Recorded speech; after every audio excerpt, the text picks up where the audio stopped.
السلام عليكم ورحمة الله تعالى وبركاته كلنتو عنا وناكسن داودي الكسو دواده برنامج كي امتحانها إنو أها يكساب سنة تاريخ قبل دلك قيبتي سدحات وان ما انت كسو قادم دونو تاريخ gobolka galgaduud waa gobol xudun oo asdeey 10kii gobol ee jamhuuriyadda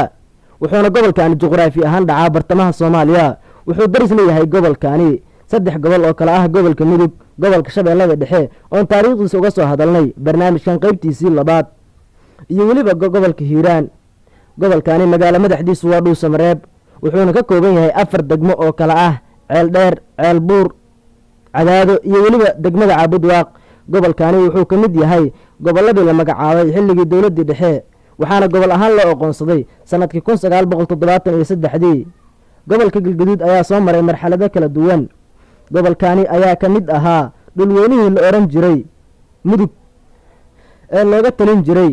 magaalada Gaalkacyo iyo Hobyo gobolka galgaduud baaxadda dhulkiisu wuxuu la egyahay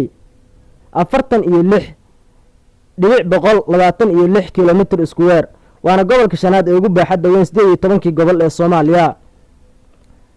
waxaana ka soo baxay gobolkani dad mansab iyo magac weyn ku leh taariikhda dalkeena culimo oo diin siyaasiyiin abwaano saraakiil iyo waliba aqoon-yahano wax badan ku soo kordhiyay dalkeena